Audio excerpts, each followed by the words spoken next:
Hello everyone. आज हम topic start करेंगे अपना chapter 5 accounting equation class 11। Chapter 5 accounting equation. यहाँ से आपके प्रैक्टिकल प्रॉब्लम शुरू हो जाते हैं इस चैप्टर से। तो ये चैप्टर आपका मेन है, यहाँ आप अपना फोकस रखिए, इस चैप्टर को ध्यान से समझिए। कहीं भी कोई भी डाउट आता है तो आप कमेंट बॉक्स में कमेंट करके मुझसे पूछ सकते हैं, अपने डाउट्स क्लियर कर सकते हैं। तो अकाउंटिंग इक्वेशन क्या है, ये इक्वेशन कैसे इक्वेशन बनेगी, क्या होगा इसमें, किस चीज की इक्वेशन बनाई जाएगी। तो इतना तो हमें थोड़ा सा आइडिया है कि इक्वेशन जैसे आप साइंस में भी करते थे, मैथ्स में भी करते थे, LHS इक्वल टू RHS, हमें वो करना होगा, है ना। तो पहले हम देख लेते हैं कि अकाउंटिंग इक्वेशन, इससे पहले एक टर्म है बैलेंस शीट, जिसके बारे में हम थोड़ा सा पढ़ लेते हैं। बैलेंस शीट एक फाइनेंशियल स्टेटमेंट होती है। फाइनेंशियल मतलब पैसे से रिलेटेड, है ना। तो फाइनेंशियल स्टेटमेंट होती है जो हमें किसी कंपनी के एसेट्स या लायबिलिटीज के बारे में बताती है। एसेट्स या फिर लायबिलिटीज। अब एसेट्स और लायबिलिटीज क्या हैं, इनके बारे में हम पहले ही बात कर चुके हैं, पुराने चैप्टर्स में हम पढ़ चुके हैं। अगर आपको डाउट है तो आप वो वीडियो जाकर देख सकते हैं, वहां से आपके टॉपिक क्लियर हो जाएगा। फिर हम यहाँ पर आएंगे। तो आपसे रिक्वेस्ट है आप चैप्टर्स को स्किप ना करें, वीडियोस को पूरा देखें ताकि डाउट्स ना रहें। तो एसेट्स एंड लायबिलिटीज के बारे में बैलेंस शीट हमें बताती है कि किसी भी कंपनी के पास कितने उसके एसेट्स हैं, कितनी उसकी लायबिलिटीज है। एसेट्स को सिंपल वर्ड में हम बोल सकते हैं प्रॉपर्टी, किसी कंपनी के पास कितनी प्रॉपर्टी है। और लायबिलिटीज मतलब फ्यूचर बोरोइंग या फ्यूचर पेमेंट, कि कंपनी को फ्यूचर में कितनी पेमेंट्स करनी है, कंपनी ने कितना बोरो किया हुआ है बाहर से। अब देखिए प्रॉपर्टी आप किस तरीके से बनाते हैं, या तो प्रॉपर्टी हम दो तरीके से बनाते हैं, या तो अपनी कैपिटल लगाकर, या तो हम अपनी कैपिटल लगाते हैं, या फिर हम बाहर से बोरो करेंगे, है ना, या फिर हम बोरो करेंगे। फॉर एग्जाम्पल आपने कार खरीदी है, तो कार अगर आप परचेस कर रहे हैं तो आपके पास दो ऑप्शन होते हैं। एक तो सारा आप अपना पैसा लगा दें, कैपिटल लगा लें। दूसरा आप कुछ डाउन पेमेंट करें और बाकी आप EMI स्टार्ट कर लें, इंस्टॉलमेंट पे कर लें, राइट। तो ये दो ऑप्शन हमारे पास, फाइन। तो यहाँ अब एसेट आपसे, आप जो भी एसेट बना रहे हो, ये लैंड है आपकी, लैंड भी सेम आपने ऐसे ही कुछ आपने कैश दिया लैंड खरीदने के लिए और कुछ आपने लोन ले लिया बैंक से, है ना। तो यहाँ हम जितने भी एसेट क्रिएट कर रहे हैं वो किस तरीके से हम बना सकते हैं अपने एसेट, या तो अपना पैसा लगाकर कैपिटल, या फिर लोन या बोरोइंग करके, मतलब लायबिलिटीज के थ्रू। तो यहाँ से एक चीज हमारी क्लियर हो जाती है कि ऑल द एसेट्स कैसे बना सकते हो आप, या तो कैपिटल से या फिर लायबिलिटीज से, है ना। तो all the assets are equals to capital plus liability, ये हमारा हो जाता है, फाइन। तो ये इक्वेशन हमारी बन गई है, assets are equals to capital plus liability. अब इस इक्वेशन की हम बाकी चीजें देख लेते हैं। देखिए जितनी भी हमारे बिजनेस में ट्रांजेक्शन्स होती है ना, ट्रांजेक्शन्स का मतलब होता है लेन देन। जितने भी लेन देन होंगे ना वो दो तरीके के होते हैं, मतलब उनका इफेक्ट दो साइड जाता है। फॉर एग्जाम्पल मैं एग्जाम्पल ले लेती हूँ कि आपने ना मोबाइल फोन परचेज किया है, मोबाइल फोन परचेज्ड, ये आप खरीद के लाए हैं, 50,000 का आपने मोबाइल फोन खरीद लिया, 50,000 का, है ना। तो हमारे दो ट्रांजेक्शन, दो इफेक्ट जरूर होंगे किसी भी ट्रांजेक्शन में, लेना और देना, ठीक है, जिसे हम बोल सकते हैं रिसीव, क्या आपने रिसीव किया है और क्या आपने दिया है गिव। अब यहाँ आपने रिसीव क्या किया, obviously mobile phone. Mobile phone आप परचेस करके आए हैं तो आपने मोबाइल फोन रिसीव किया, है ना। बदले में कुछ दे रहे हैं क्या आप, हाँ, बदले में क्या जाएगा आपके पास से, कैश।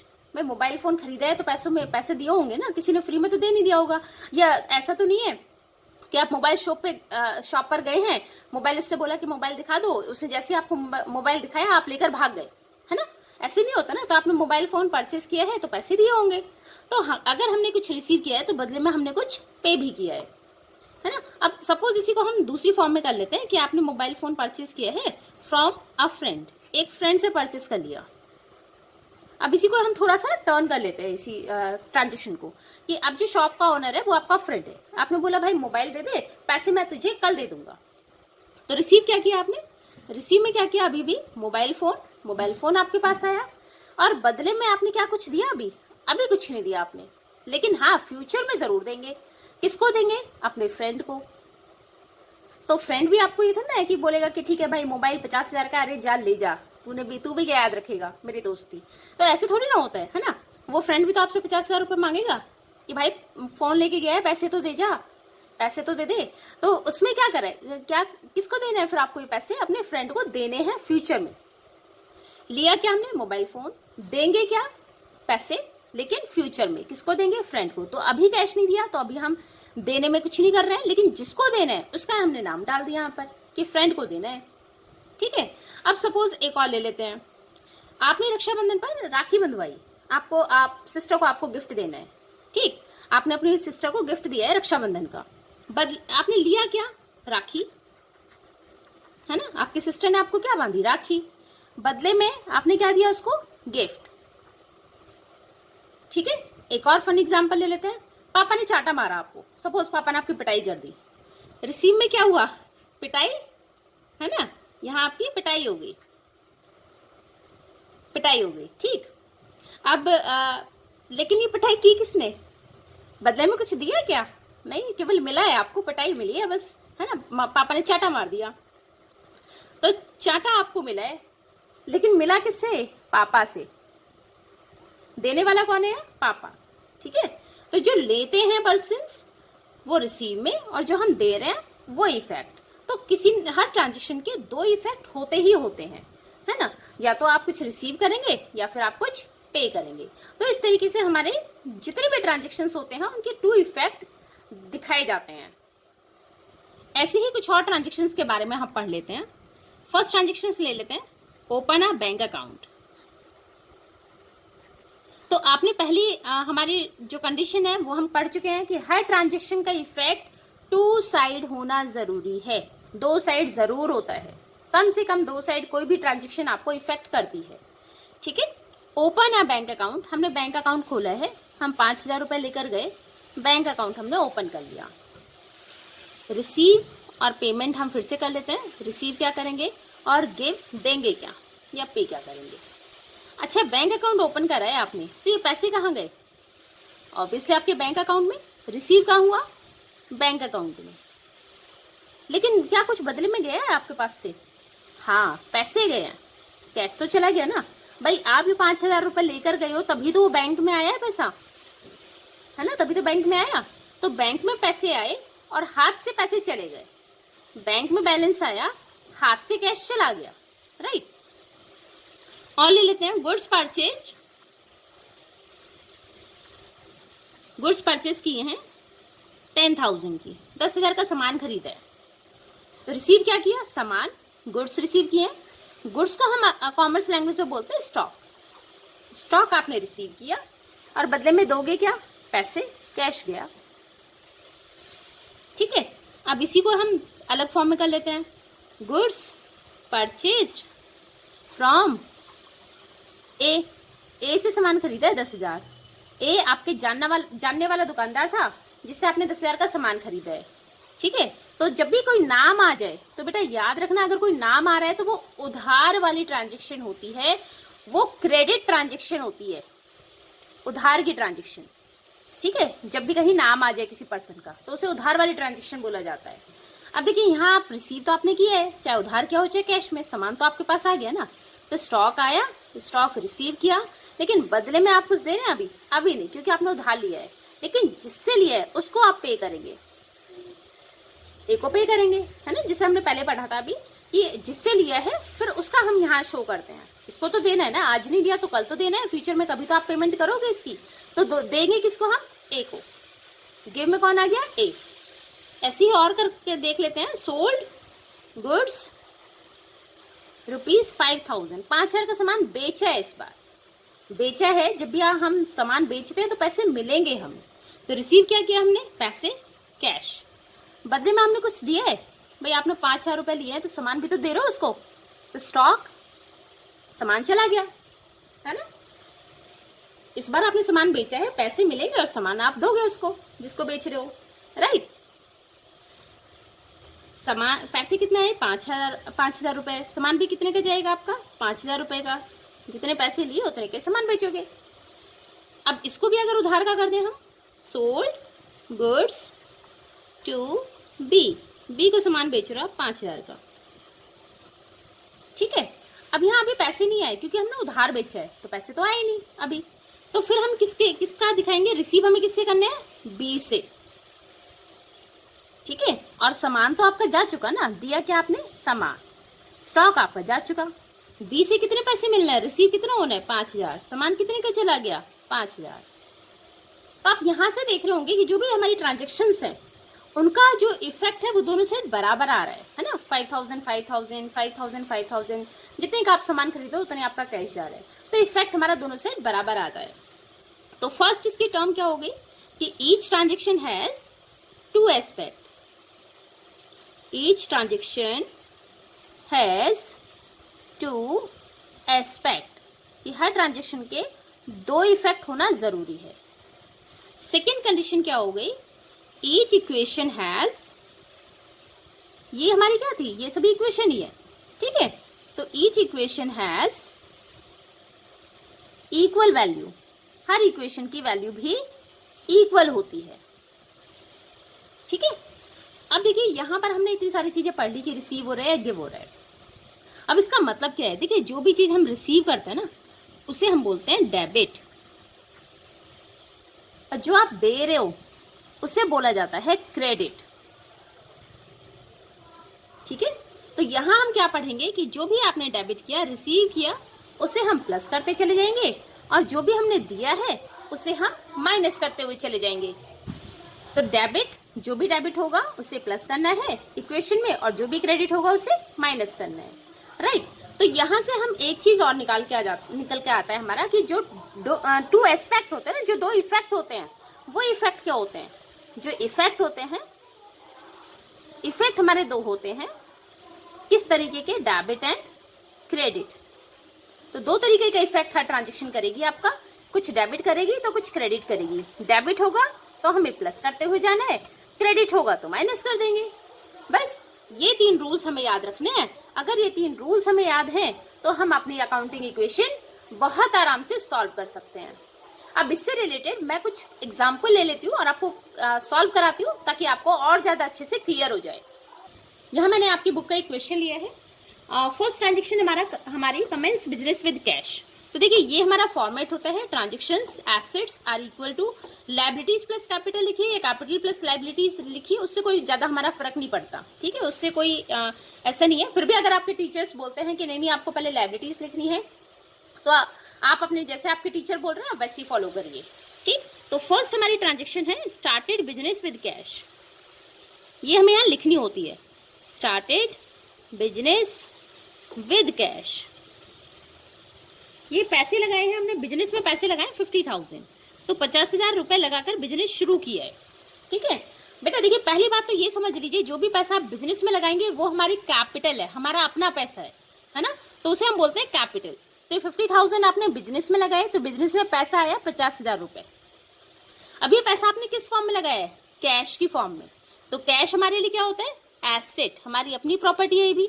तो 50,000 रुपए हमने अपने बिजनेस में लगाए, अब वो 50,000 रुपए किस फॉर्म में लगाए, कैश की फॉर्म में, राइट। इतना समझ में आया। सेकेंड है आपका paid into bank. Second transaction है पेड इनटू बैंक। बैंक में अमाउंट पे किया है 10,000 रुपए। मैं शॉर्ट में लिख रही हूँ क्योंकि स्पेस कम है, आप लोग अपना पूरा डिटेल में लिखेंगे, पूरा लॉन्ग लिखेंगे, ठीक है। तो बैंक में पे किया है 10,000 रुपए। अब देखिए आप बैंक में पे करके आए हो, हमने भी बाद में अभी पीछे थोड़ी देर पहले पढ़ा है कि अगर बैंक में पे करके आ रहे हो तो रिसीव कहाँ होगा, बैंक में। बैंक क्या हमारे लिए, एसेट, तो यहाँ पर मैंने बैंक ऐड कर दिया, ठीक है। बैंक में पैसे आए, रिसीव किए, रिसीव करना है तो प्लस कर देना है, लेकिन बदले में क्या गया, कैश गया, तो कैश में से माइनस करेंगे। पैसा गया, कैश चला गया, बैंक में आ गया। आपने बैंक अकाउंट में पे करे, पापा ने पैसे दिए 10,000 रुपए कि जाओ बैंक में जमा करके आओ, तो हाथ से तो पैसे चले गए, लेकिन बैंक अकाउंट में आ गए, है ना। तो जहां गए वहां माइनस, जहां आए वहां प्लस, ठीक है। जैसे हमारी दो इक्वेशन कंप्लीट होती है, हमें न्यू इक्वेशन एक बनानी होती है, मतलब टैली करके दिखाना होता है कि आपकी इक्वेशन इक्वल आई या नहीं आई। जैसे हमने पीछे पढ़ा कि सारी इक्वेशन हमारी क्या चलती हैं, इक्वल चलती हैं। तो देख लेते हैं, 50,000 में से 10,000 चला गया, कितना बचा 40,000। बैंक में कितना है आपका 10,000, इक्वल है, इक्वल लगा देते हैं। कैपिटल कितनी है 50,000। अभी तक लायबिलिटी है नहीं है, जीरो, तो यहाँ से देखिए 40 + 10 50 और ये भी 50 बराबर चल रहा है। थर्ड ट्रांजेक्शन ले लेते हैं, purchase goods for cash, purchase goods for cash and credit. Cash में भी खरीदा है और क्रेडिट में भी खरीदा है। कैश में खरीदा है आपका 20,000 और क्रेडिट खरीदा है 30,000। ठीक है, अब देखिए सामान खरीदा है, रिसीव क्या किया आपने, सामान। सामान को मैंने आपको बताया कि हम क्या बोलते हैं, स्टॉक। ये आपका ही है ना, किसी को देना थोड़ी ना है, तो ये क्या है हमारा एसेट। कितना खरीद लिया, 20,000 का आप कैश में खरीद के लाए, 30,000 का आपने उधार खरीदा। टोटल सामान कितने का खरीद लिया आपने, 50,000 का। गया क्या भाई, जो 20 आपने कैश में खरीदा है, नगद खरीदा है, उसके तो पैसे चले गए। 20,000 तो आपने साथ के साथ दे दिए, 30,000 आपका उधार बचा हुआ है। तो उधार किसको देना है, जिससे सामान खरीदा है। उसका नाम है क्या क्वेश्चन में, नहीं है, तो इनको हम बोलते हैं क्रेडिटर्स। ठीक है, हमने अभी, आप पीछे रिवाइंड करके जरूर देखिएगा वीडियो, हमने क्या पढ़ा था कि जो आ रहा है उसे प्लस करना है और जिसको देना है वहां से वो हमारी लायबिलिटीज हो जाएंगी, माइनस हो जाएगा। लेकिन यहाँ हमारी लायबिलिटीज, उधार आपका कितना हो गया, देखिए 20,000 का सामान कैश में खरीदा, सामान आया, पैसा गया। 30,000 का उधार खरीदा, उधार आया, और उधार किसको देना है आपको, ये क्रेडिटर्स को। जब देंगे तब माइनस करेंगे, अभी तो हमने दिया नहीं, तो अभी हमने दिखा दिया उसके अकाउंट में कि 30,000 रुपए उसके हैं। ठीक है, जिस दिन हम पेमेंट कर देंगे उस दिन ये हटा देंगे, 30,000 कटवा देंगे अपने पैसे, राइट, बैलेंस बराबर करा लेंगे। फिर से इक्वेशन देख लेते हैं अपनी। 40,000 कैश था, 20 निकल गया, कितना बचा 20। 10,000 बैंक में था, कोई इफेक्ट नहीं पड़ा अभी। स्टॉक हमारे पास कितना आ गया, 50,000 का, इक्वल्स 50,000 कैपिटल और 30,000 की आपकी लायबिलिटी पड़ी हुई है अभी, जो अभी आपने पे नहीं करी। ये जो हमारा सॉल्व करके आया, इसे क्या बोलेंगे हम, न्यू इक्वेशन। नेक्स्ट देख लेते हैं फोर्थ पॉइंट। इसके बाद है sold goods for cash 40,000 costing 30,000। Sold goods मैं शॉर्ट में लिख रही हूँ, 30,000 का सामान था, बेचा कितने में, 40,000 में। ठीक है, 30,000 के सामान को 40,000 में आप बेच रहे हो। सामान रिसीव क्या करा आपने, पैसे, क्योंकि सामान बेच रहे हैं हम, तो पैसे मिलेंगे, कितने मिले 40,000। दिया क्या, सामान, कितने का, 30,000 का, तो सामान में से निकाल देते हैं। 30,000 रुपए हमने हटा दिए। बेटा अगर किसी अमाउंट के साथ ब्रैकेट लगाते हैं तो अकाउंटेंसी में हम मानते हैं कि वो आपका जो अमाउंट है वो नेगेटिव है। ठीक है, तो यहाँ माइनस लगाने की जरूरत नहीं होती, ब्रैकेट का मतलब माइनस होता है। फाइन, तो 40,000 रुपए में बेचा, 40,000 रुपए आए हैं, 30,000 का सामान चला गया, तो फायदा हुआ ना 10,000 का, तो आपकी कैपिटल बढ़ी है ना। आपकी जो कैपिटल थी, जो आपकी पूंजी थी, जो आपका पैसा है, वो कहीं ना कहीं 10,000 से बढ़ गया, तो वहां हम प्लस कर देते हैं 10,000 रुपए। ठीक, फिर से इसे टोटल कर लेते हैं, बैलेंस कर लेते हैं इक्वेशन को। 20,000 था, 40,000 और आ गया, कितना हो गया 60,000। बैंक में कितना है 10,000।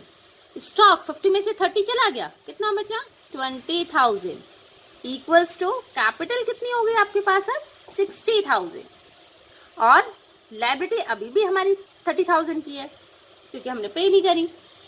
इसे क्या बोलते हैं हम, न्यू इक्वेशन। नेक्स्ट ट्रांजेक्शन देख लेते हैं अपनी। रेंट पेड 500, रेंट पे किया इस बार 500 रुपए। भैया आप रेंट पे कर रहे हो, खर्चे है ना, पे कर रहे हो तो कैश गया, लेकिन रिसीव तो हमने कुछ किया ही नहीं है ना। जब हम कोई रिसीव नहीं करते फिजिकल फॉर्म में, हम कोई सामान रिसीव नहीं करते, कोई एसेट रिसीव नहीं करते, तो इसका इफेक्ट कहाँ पड़ेगा, आपकी कैपिटल पर। आपको भूख लगी, आपने पिज्जा खा लिया, ठीक, आप अपनी शॉप पर बैठे हुए थे, आपको भूख लगी, आपने पिज्जा खा लिया, मंगा लिया, डिलीवर करा लिया, पिज्जा खा लिया, तो इससे क्या हुआ, आपके पैसे गए पिज्जा के, और क्या कुछ फायदा हुआ आपकी फॉर्म में, खर्चा हुआ ना। तो खर्चे हमारे कैपिटल को, हमारी पूंजी को कम करते हैं, तो यहाँ हम उस एक्सपेंसेस को माइनस कर देंगे। किराया दिया है तो कैश गया और आपकी कैपिटल भी कम हो गई, ठीक है, पूंजी हमारी कम हो गई। फिर से हम सॉल्व करके न्यू इक्वेशन बनाते हैं।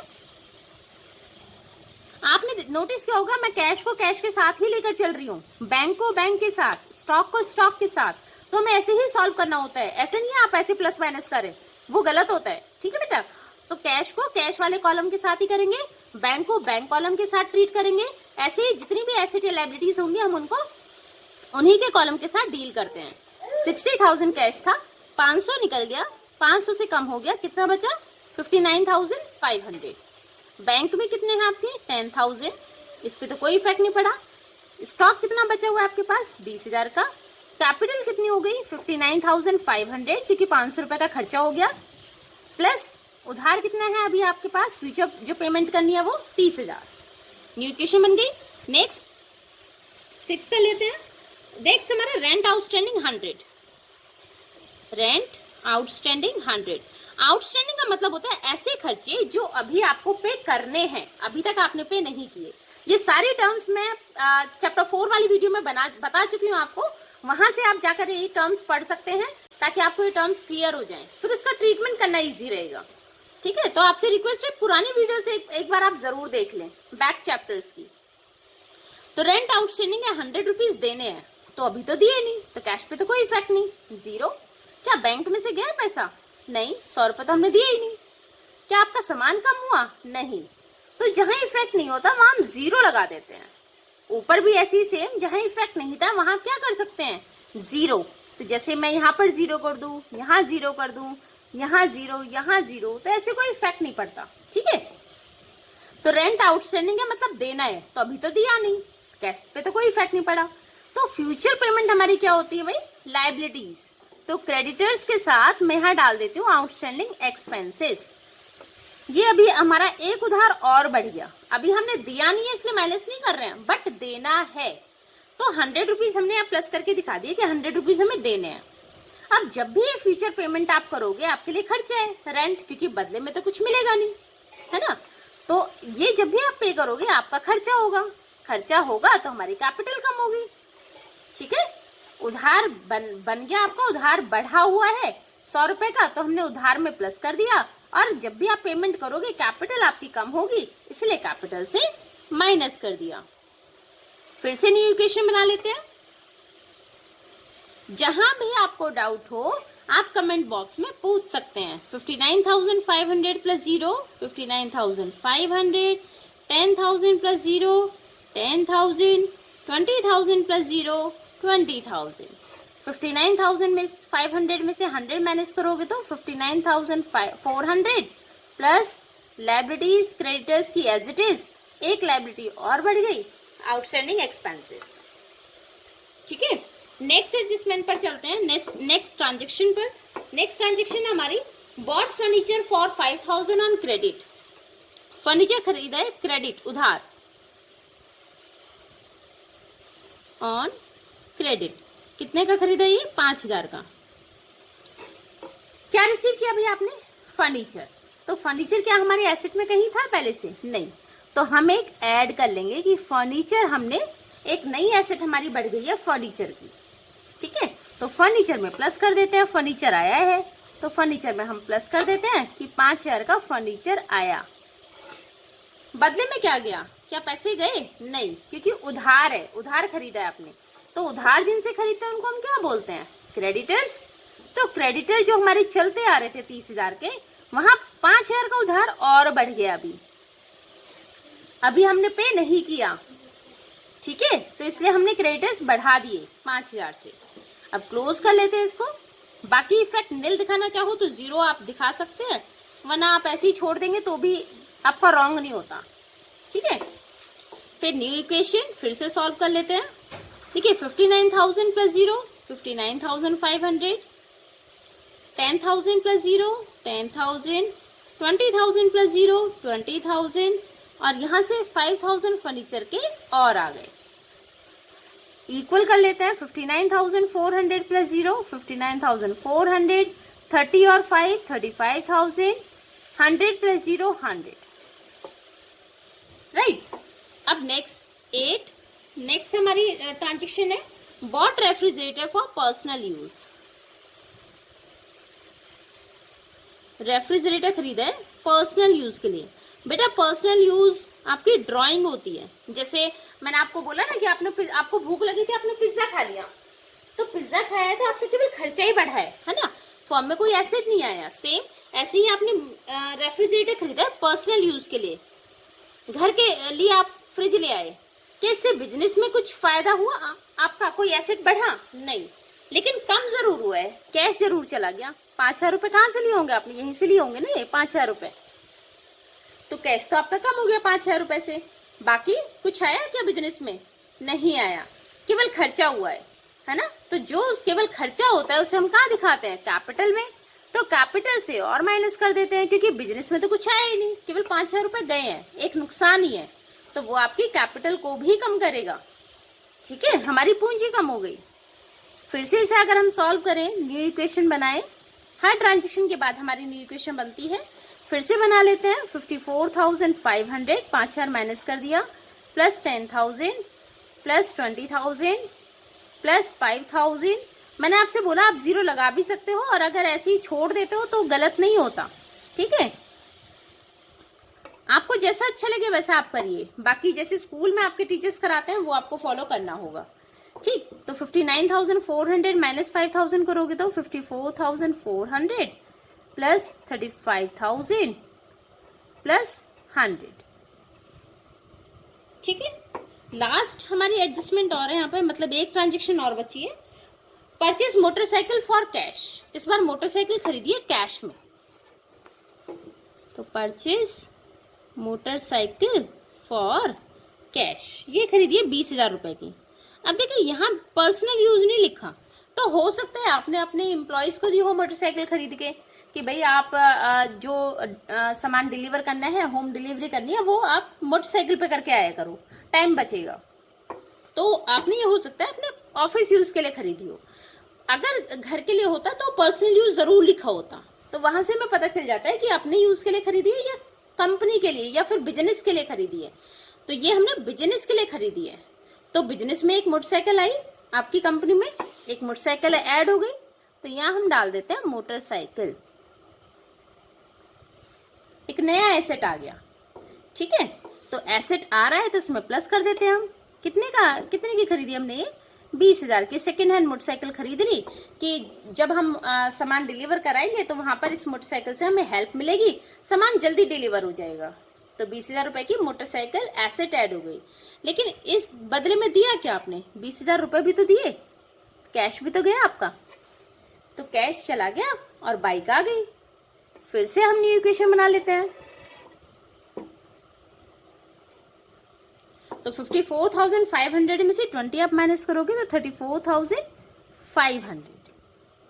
ठीक, प्लस यहां से आ गया आपका 10,000, यहां से 20,000, इधर से 5,000, और ये 20,000 की बाइक और ऐड हो गई, इज इक्वल्स टू 54,400 प्लस 35,000 और प्लस 100। अब हमें कैसे पता चलेगा हमने जो ये ट्रांजेक्शन्स की हैं वो सही है या नहीं?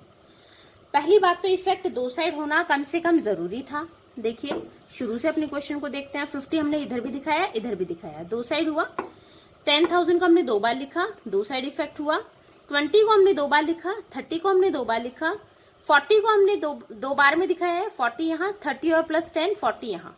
ठीक है, देन 500 दो बार दिखाए, 100 हमने दो बार दिखाए। हर ट्रांजेक्शन में देखिए इफेक्ट। 5,000 दो बार दिखाए, 5,000 दो बार दिखाया, 20,000 को दो बार दिखाया।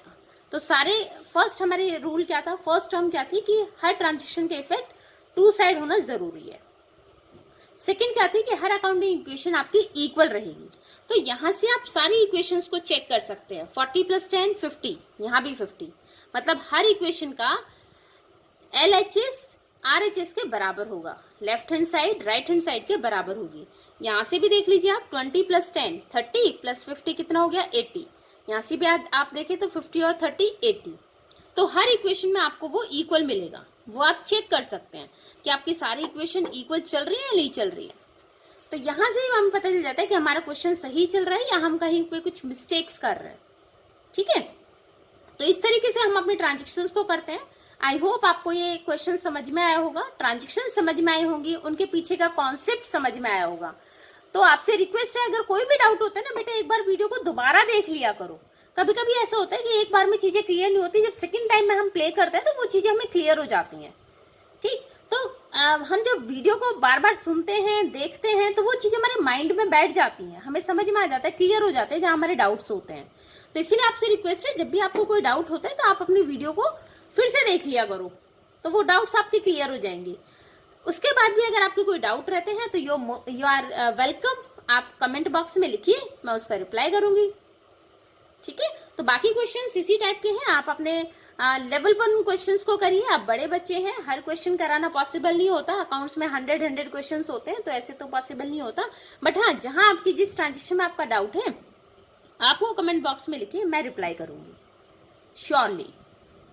ठीक है, इस बात की गारंटी मेरी है कि आप अगर कुछ आपकी कंफ्यूजन है तो उसे दूर करना मेरी हेडेक है, तो वहां से आप टेंशन फ्री हो जाइए, आप अपने आराम से क्वेश्चन करिए, जहां भी डाउट होता है वो पूछिए। वीडियो अच्छी लगे तो वीडियो को शेयर जरूर करिए अपने फ्रेंड्स के साथ, अपने क्लासमेट्स के साथ। चैनल पर नए हैं तो चैनल को सब्सक्राइब भी जरूर करें। मिलेंगे इसी तरीके से नेक्स्ट वीडियो में, तब तक के लिए बाय।